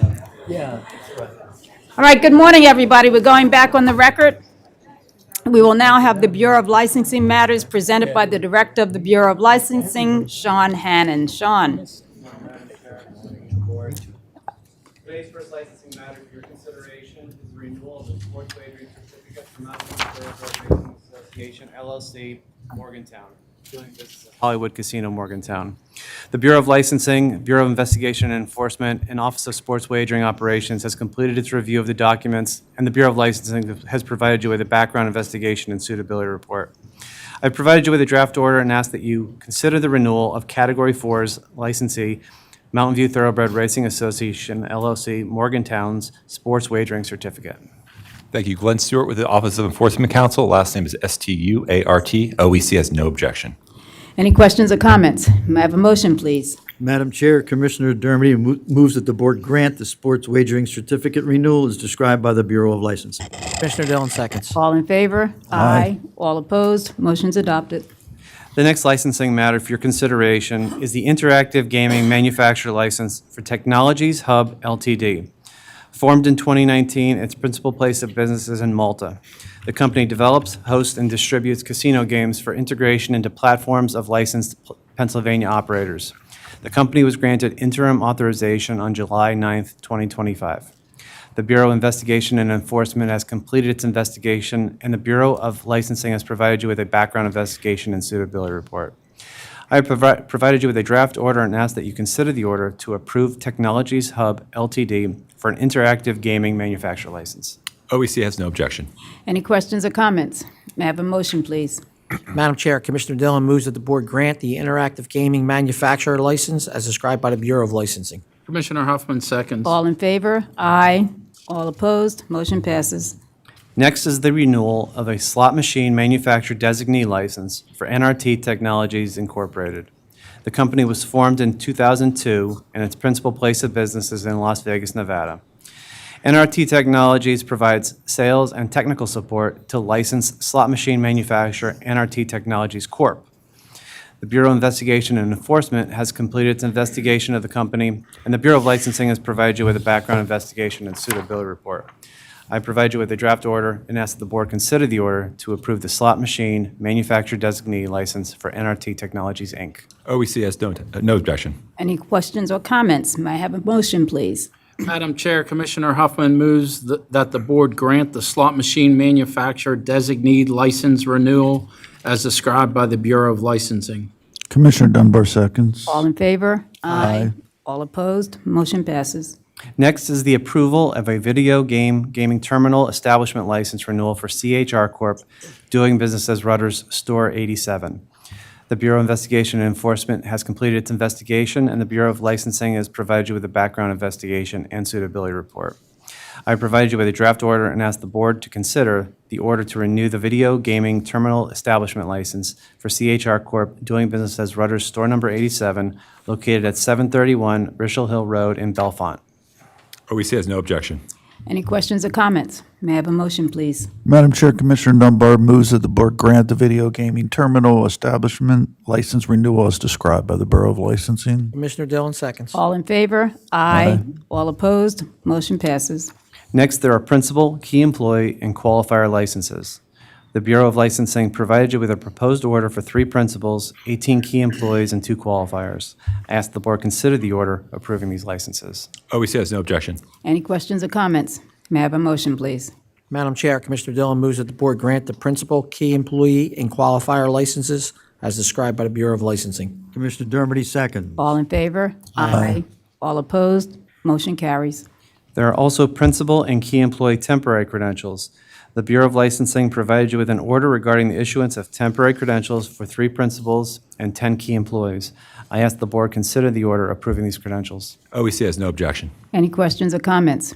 May I have a motion, please? Madam Chair, Commissioner Dermody moves that the board grant the temporary principal and key employee credentials as described by the Bureau of Licensing. Commissioner Huffman seconds. All in favor? Aye. All opposed? Motion's adopted. Additionally, for your consideration are gaming employee permits and non-gaming employee registrations.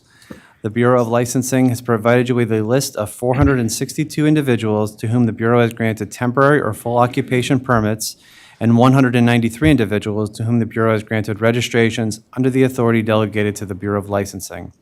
I ask the board consider a motion approving the order. OEC has no objection. Any questions or comments? May I have a motion, please? Madam Chair, Commissioner Dunbar moves that the board approve the applications for gaming employee occupation permits and non-gaming employee registrations as described by the Bureau of Licensing. Commissioner Huffman seconds. All in favor? Aye. All opposed? Motion's adopted. Next, there is a recommendation of denial for 5 non-gaming applicants. The Bureau of Licensing provides you with an order addressing the applicants who the Office of Enforcement Counsel has recommended for denial. I ask that the board consider the order approving these denials. OEC continues to recommend a denial in each instance. Any questions or comments? May I have a motion, please? Madam Chair, Commissioner Huffman moves that the board deny the non-gaming employee applications as described by the Bureau of Licensing. Commissioner Dunbar seconds. All in favor? Aye. All opposed? Motion's adopted. The next matter for your consideration is withdrawal request. In each case, the license, permit, or registration is no longer required. For today's meeting, I have provided the board 15 gaming and 9 non-gaming applicants. I ask that the board consider the orders approving these withdrawals. OEC has no objection. Any questions or comments? May I have a motion, please? Madam Chair, Commissioner Dunbar moves that the board grant the withdrawal of gaming and non-gaming employee applications as described by the Bureau of Licensing. Seconds. All in favor? Aye. All opposed? Motion's adopted. And finally, we have an order to issue gaming service provider certifications to Affairs to be Remembered Incorporated, Kiro Gaming LLC, and Gameplay, doing business as Gameplay UK Ltd. I have provided you with a draft order and ask the board consider the order certifying these companies. OEC has no objection. Any questions or comments? May I have a motion, please? Madam Chair, Commissioner Dillon moves that the board approve the gaming service provider certifications as described by the Bureau of Licensing. Commissioner Dermody seconds. All in favor? Aye. All opposed? Motion's adopted. Thank you, Madam Chair. Thank you. Thank you, Sean and Glenn. Next is the Office of Enforcement Counsel. Still morning. Good morning, Madam Chair, Good morning. members of the board, Cyrus Petrie, PITRE, Chief Enforcement Counsel. Today, the Office of Enforcement Counsel will present 15 matters for the board's consideration, which we will present 2 consent agreements, 4 revocations, and non-involuntary exclusions. Next matter on the agenda for the board's consideration is a consent agreement between the Office of Enforcement Counsel and Video Gaming Terminal Establishment Licensee Raceway Management Company, Inc., doing business as Envo Lake Aerial. The matter will be presented by Senior Enforcement Counsel David Tepper. Representatives for Envo Lake Aerial are present, and at this time, I request that those individuals please introduce themselves for the record, and that all non-attorney witnesses please stand and be sworn. Good morning. Thank you for raising your right hand. Do you swear if not swear to affirm the conduct of the meeting today? I do. Thank you. Just please state and spell your name. Gerald, Gerald, last name Daniel, Daniel.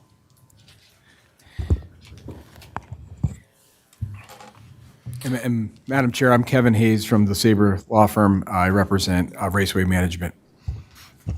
Thank I'm you. Hayes. Good morning, Chair Smiler, members of the board, David Tepper, TEPPER, on behalf of the Office of Enforcement Counsel. Raceway Management Company, doing business as Envo Lake Aerial, holds a VGT establishment license. VGT establishments are required to always have a board-credentialed employee on duty when video gaming terminals are available for play at a licensed truck stop. During a routine inspection on February 13th, 2024, the Bureau of Investigations and Enforcement determined that video gaming terminals were available for play at Envo Lake Aerial while no employee holding a current board-issued credential was on duty. The individual on duty previously held a gaming employee occupation permit issued to him, but it had expired on July 30th, 2023. During an investigation of Envo Lake Aerial, which looked at their operations from January 16th, 2024 to February 13th, 2024, it was determined that on 8 of these days, wagers were placed on VGTs for more than 1 hour while there was no board-credentialed employee on duty. Specifically, during this time, VGTs were available for play for approximately 80 hours and 15 minutes, while no employee holding a current board-issued credential was on duty. Further, during that time, wagers were placed for approximately 17 hours and 18 minutes, while no employee holding a current board-issued credential was on duty. BIE's investigation also determined that the employee on duty had been working in a capacity which required a board-issued credential, supervising the video gaming area while possessing an expired board-issued credential from July 31st, 2023 until February 13th, 2024. The employee was subsequently issued a VGT gaming employee permit in March of 2024. At this time, the Office of Enforcement Counsel requests that the board approve this consent agreement between the parties. The terms of the settlement include that within 5 days of the board's order approving the consent agreement, Envo Lake Ariel shall pay a civil penalty in the amount of $26,000 for these violations. Also within 5 days of the board's order approving this consent agreement, Envo Lake Ariel shall pay the board $2,500 for costs incurred by the Office of Enforcement Counsel, the Bureau of Investigations and Enforcement, and other related board staff in connection with this matter. At this point, if you have any questions, we'd be happy to address them. Anvo, would you like to address the board? Madam Chair, briefly, if I may. And where's Lake Ariel? It's in Wayne County, northeastern Pennsylvania. It's actually where I spend my summers. Thank Yeah. you. So, again, Madam Chair, members of the board, Kevin Hayes from the Saver Law Firm. I appear before you today on behalf of Raceway Management Company, who owns several VGT establishments in the Commonwealth. Appearing with me today is Jerry Daniel, who serves as the company's Chief Strategy Officer and Executive Vice President. As this is the first time that Raceway Management is appearing before the board, and before addressing the consent agreement, I would like to begin by saying I've had the privilege of representing this company for a number of years, and I can attest that they're an outstanding, reputable, family-owned company that's been in business for 35 years and has made a sincere effort to comply with the board's regulations relating to VGT operations. I know the board is well aware of the challenges the VGT establishments face with the limitation on the number of positions which they can offer, the statutory restrictions on marketing, and the ever-growing competition that they face from unregulated gaming operations which are offered at the gas stations, truck stops, and other businesses surrounding their establishments. These fines are significant, especially when you consider the amount of gaming revenue that these facilities are actually generating, which I know the board is privy to that information. With that said, Raceway Management agrees with the Office of Enforcement Counsel's recitation of the facts. The issues described at the Lake Ariel facility were due in part to an employee working with an expired gaming employee occupational permit. Since the time of the incident, Raceway Management has revised its company policy to ensure that the video gaming area is only open to the public when an employee who holds a valid occupational permit and who has successfully completed all training is on duty. These corrective actions undertaken by Raceway are described in the consent agreement, and we are pleased to report that there have been no reported incidents of VGT operations being conducted without a permanent employee on duty at the Lake Ariel facility since implementing the new protocols described in the consent agreement. With your permission, Madam Chair, Jerry Daniel would like the opportunity to address the board. Absolutely. Okay, thank you. Good morning. Good morning, Chair Smiler and members of the board. I'm Gerald Daniel, Chief Strategy Officer and EVP at Raceway Management. Our company takes responsibility for the issues identified in this consent agreement and the next one coming up. We are committed in complying with the regulations of the Gaming Control Board at all our VGT locations. As Attorney Hayes just reported, our company has taken steps to ensure that these issues do not occur again. We look forward to continuing to cooperate with your staff to maintain safe and responsible gaming operations in this very competitive environment. Thank you. Thank you. Any questions or comments from the board? I just would ask, all the steps that you're taking, are you making sure they're taken not only with regard to these two locations, but at all of the Raceway locations that have VGTs? Yes. Okay, thank you. Okay, no more questions or comments. May I have a motion, please? Madam Chair, Commissioner Dermody moves that the board approve the consent agreement between the Office of Enforcement Counsel and Raceway Management Company doing business as Envo Lake Ariel, as described by the Office of Enforcement Counsel. Commissioner Dunbar seconds. All in favor? Aye. All opposed? Motion's adopted. Next matter on the agenda for the board's consideration is a consent agreement between the Office of Enforcement Counsel and VGT Establishment Raceway Management Company, Inc., doing business as Envo Gibson. Once again, the matter will be presented by Senior Enforcement Counsel David Tepper. Raceway Management Company doing business as Onvo Gibson, holds a VGT establishment license. VGT establishment licenses are required to have a board credential employee on duty when video gaming terminals are available for play at a licensed truck stop. During a routine inspection on February 13th, 2024, the Bureau of Investigations and Enforcement determined that video gaming terminals were available for play at Onvo Gibson, while no employee holding a current board credential was on duty. The individual on duty during the inspection advised BIE that he was in the process of applying for a VGT gaming employee occupation permit, but had not yet been fingerprinted or issued a board-issued credential.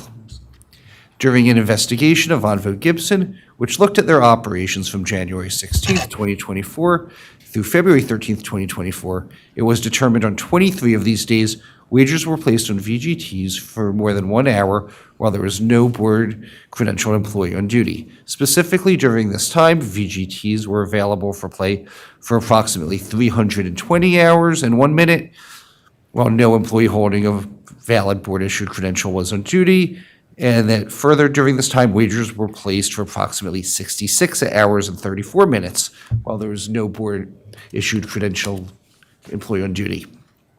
BIE's investigation also determined that the employee on duty during the inspection was working in a capacity which required a board-issued credential while supervising the video gaming area without such a credential from July 24th, 2023 until February 13th, 2024, working a total of 153 shifts in this capacity. The employee was subsequently issued a VGT gaming employee occupation permit in March 2024. At this time, the Office of Enforcement Counsel requests that the board approve this consent agreement between the parties.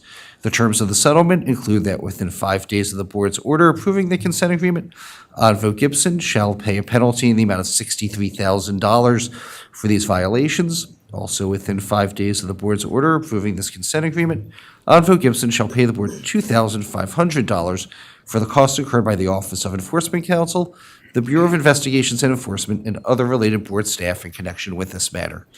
If you have any questions, we would be happy to address them at this time.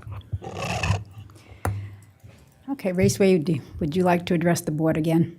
Briefly, Madam Chair. Now, Gibson is located in Susquehanna County, which is also northeastern Pennsylvania. Thank you. And the location of my father's first assignment as a Pennsylvania State Trooper at that barracks. So I know it well. Listen, we agree with the recitation of the facts described by the Office of Enforcement Counsel. As indicated in the consent agreement, the issues which led to the violation stem in part from an employee who was on duty, had submitted his VGT gaming employee permit to the PGCB, but had not yet been fingerprinted, which is not an excuse, but kind of shows you where the thought pattern was at that time. Again, the fine here is substantial to Raceway Management when you consider the amount of gaming revenues that are generated at that location. Since the time of the incident, the company has implemented the same revised protocols which I referenced in the previous matter and as described in the consent agreement. I'm pleased to report that since these revised company policies have been implemented, there have not been any reported incidents at this location of the VGT room being operated without a permanent employee on duty. Any questions or comments? I have one. Commissioner Dillon? Yes. Does this employee still work for you? Okay. I'm not sure about that. I So don't know. We don't know if he ever got credentialed. He ultimately was credentialed. I just don't know if he's still an active employee. Okay. Correct? Yes. Yeah, he was credentialed. The process was not completed at the time that the inspection occurred. Yeah, I just wanted to know if it got completed. It was completed, and he was issued a credential the next month. Okay. Was this the location where they had an infant in the room? It is not that location. No. Fortunately, none of the gaming activity that occurred was with minors. Okay. Excellent. Thank you. Okay, at this time, I will turn it over to Deputy Chief Enforcement Counsel Dustin Miller to provide an introduction for the default judgment. We did not vote yet. Oh. Sorry, Cyrus. No, Chair, I always count the money before it's handed in. Any other questions or comments? May I have a motion, please? Madam Chair, Commissioner Dermody moves that the board approve the consent agreement between the Office of Enforcement Counsel and Raceway Management Company doing business as Onvo Gibson, described by the Office of Enforcement Counsel. Commissioner Huffman seconds. All in favor? Aye. All opposed? Motion's adopted. Thank you, gentlemen. Thank you. Now, at this time, I'll turn the matter over to Deputy Chief Enforcement Counsel Dustin Miller to present default judgments.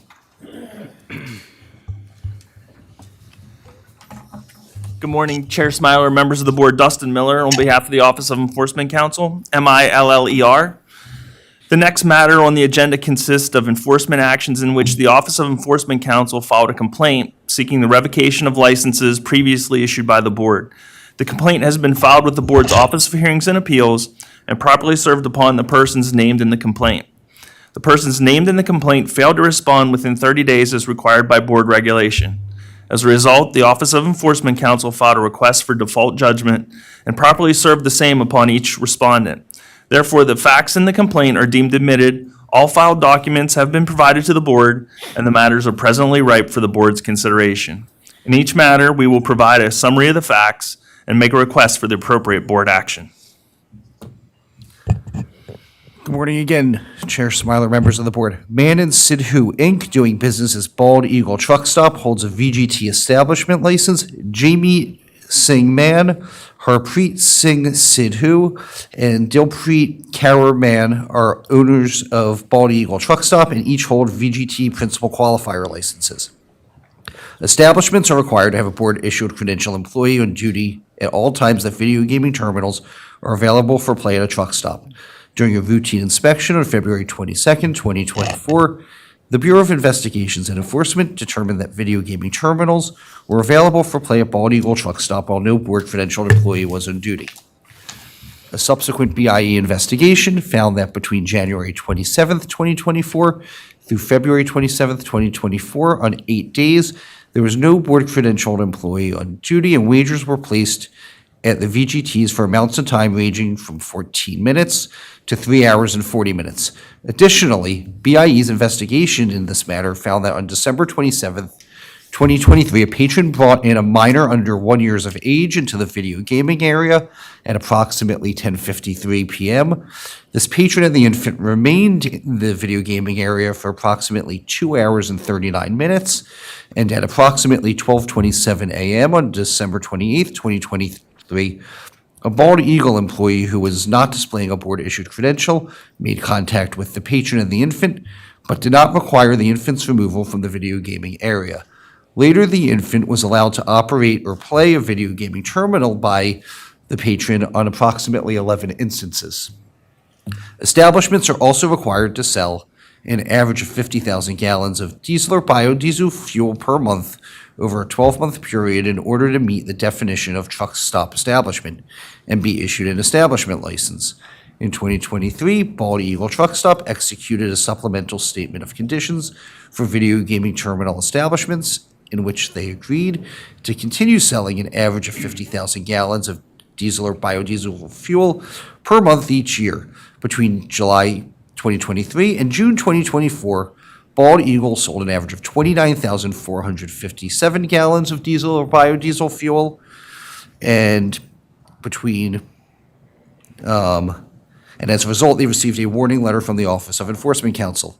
Between July 2024 and June 2025, Bald Eagle sold an average of 32,598 gallons of diesel or biodiesel fuel per month.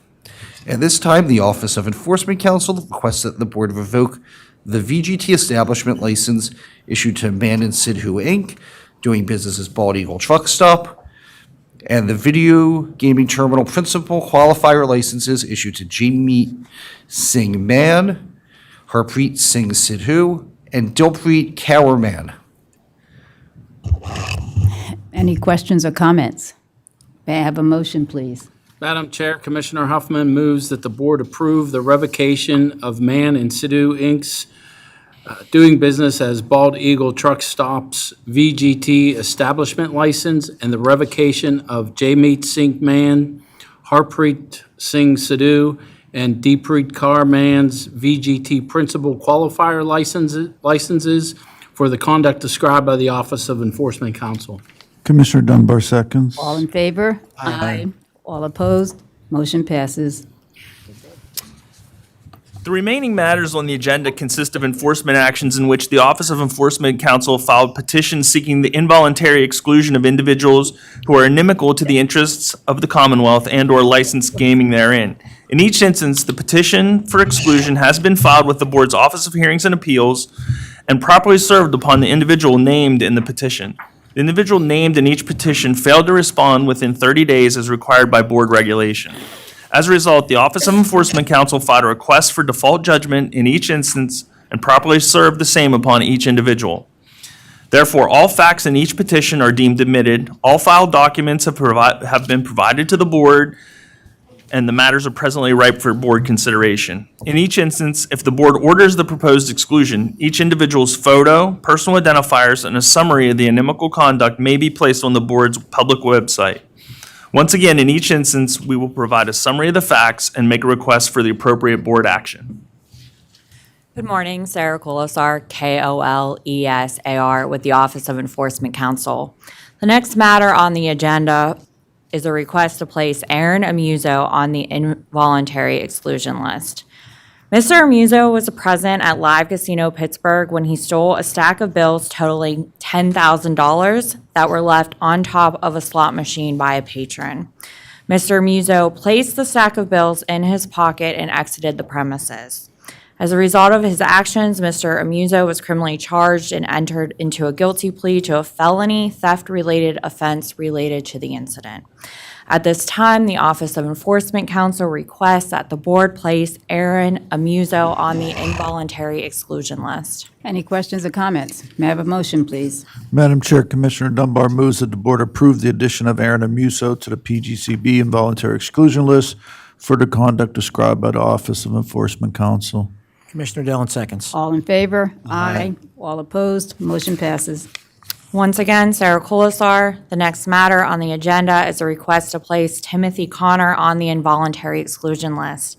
Mr. Connor was present at Valley Forge Casino Resort when he left a 6-year-old child alone in a vehicle in the parking lot for approximately 32 minutes while he went into the casino to utilize an ATM and actively game at slot machines. No criminal charges were filed related to this incident, but Mr. Connor was permanently evicted from Valley Forge for his actions. At this time, the Office of Enforcement Counsel requests that the Board place Timothy Connor on the involuntary exclusion list. Any questions or comments? May I have a motion, please? Madam Chair, Commissioner Dillon moves that the Board approve the addition of Timothy Connor to the PGCB involuntary exclusion list for the conduct described by the Office of Enforcement Counsel. Commissioner Dermody seconds. All in favor? Aye. All opposed? Motion passes. Good morning, Madam Chair, Commissioners. Juan Sanchez, Sanchez, Assistant Enforcement Counsel with the Office of Enforcement Counsel. The next matter on the agenda is a request to place Edward Darden on the Board's involuntary exclusion list. Edward Darden left 2 of his children, ages 6 and 8, unattended at Live Casino Philadelphia in the parking lot on 2 occasions for a total of 75 minutes to play table games. No criminal charges were filed against Mr. Darden arising out of this incident, and Live permanently evicted Mr. Darden from their property as a result of this incident. The Office of Enforcement Counsel now requests the Board place Edward Darden on the involuntary exclusion list. Any questions or comments? May I have a motion, please? Madam Chair, Commissioner Dermody moves that the Board approve the addition of Edward Darden to the Pennsylvania Gaming Control Board's involuntary exclusion list for the conduct described by the Office of Enforcement Counsel. Commissioner Huffman seconds. All in favor? Aye. All opposed? Motion's adopted. Again, Juan Sanchez. The next 3 matters on the agenda for the Board's consideration stem from the same or a similar set of facts. Therefore, with the Board's permission, I will recite 1 set of facts, then ask for each individual to be placed on the Board's interactive gaming involuntary exclusion list, and/or the casino involuntary exclusion list. Julio Azuris, Yuleka Polina, and Bradley Silvestri each created accounts on the Wind Creek Bethlehem interactive gaming platform, funded through deposits from lost and/or stolen financial instruments. Mr. Azuris and Mr. Silvestri only gamed online, but they entered Wind Creek Bethlehem Casino to withdraw funds from their respective interactive gaming accounts. Subsequently, each failed or refused to pay funds that they owed to Wind Creek Bethlehem as a result of their online gaming activity. All their accounts were closed, and the devices used by them were blocked by Wind Creek Bethlehem. No criminal charges were filed. The Office of Enforcement Counsel now requests that the board place Julio Azuris on the interactive gaming involuntary exclusion list and the casino involuntary exclusion list. Any questions or comments? May I have a motion, please? Madam Commissioner, Madam Chair, Commissioner Huffman moves that the board approve the addition of Julio Arzis to the PGCB involuntary exclusion list and the involuntary interactive gaming exclusion list for the conduct described by the Office of Enforcement Counsel. Commissioner Dunbar seconds. All in favor? Aye. All opposed? Motion's adopted. The Office of Enforcement Counsel now requests the board place Yuleka Polina on the interactive gaming involuntary exclusion list. Any questions or comments? May I have a motion, please? Madam Chair, Commissioner Dunbar moves that the board approve the addition of Yuleka Polina to the PGCB involuntary gaming exclusion, interactive gaming exclusion list for the conduct described by the Office of Enforcement Counsel. Commissioner Dillon seconds. All in favor? Aye. All opposed? Motion's adopted. The Office of Enforcement Counsel now requests the board place Bradley Silvestri on the interactive gaming involuntary exclusion list and the casino involuntary exclusion list. Any questions or comments? May I have a motion, please? Madam Chair, Commissioner Dillon moves that the board approve the addition of Bradley Silvestri to the PGCB involuntary exclusion list and to the involuntary interactive gaming exclusion list for the conduct described by the Office of Chief Counsel. Commissioner Dermody seconds. All in favor? Aye. All opposed? Motion's adopted. Good morning, Madam Chair, members of the board. Kelsey Scirotto, SCIRROTTO, Assistant Enforcement Counsel with the Office of Enforcement Counsel. The next matter on the agenda for the board's consideration is a request to place Don Gajan on the board's interactive gaming and voluntary exclusion list.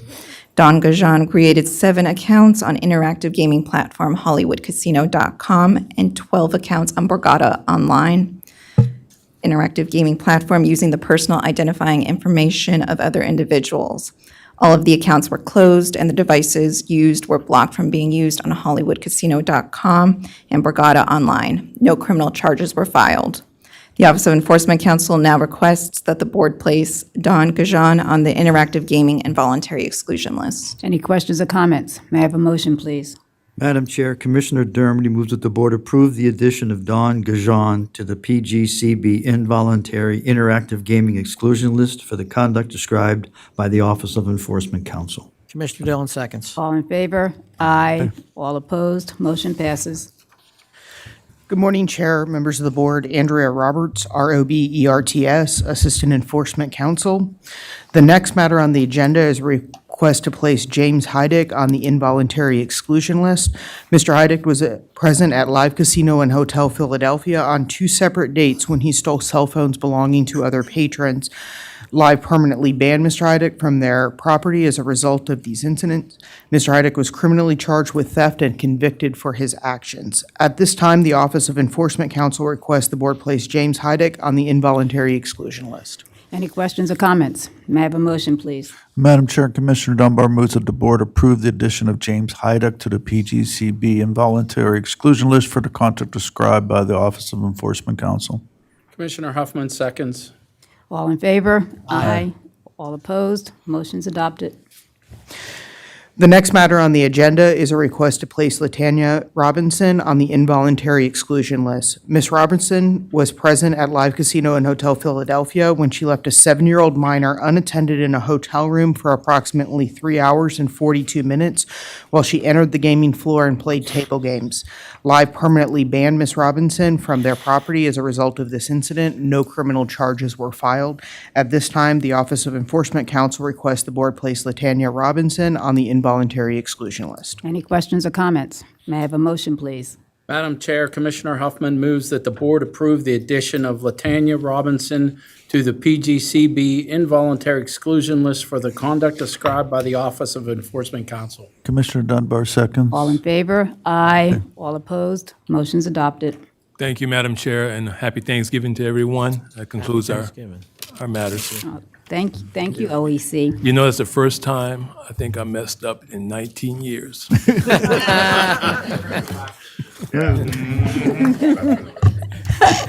Yeah, I'd like to see all the past transcripts. Hey, and I've never cursed on the record. First time for everything. Anyway. The last item on the agenda for today is public comment. Is there anyone in the room that would like to address the board?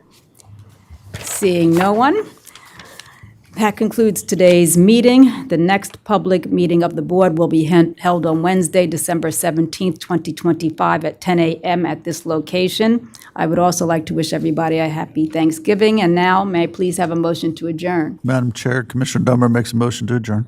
Commissioner Dillon seconds. All in favor? Aye. All opposed? Motion passes. Meeting is adjourned. Thank you, everyone.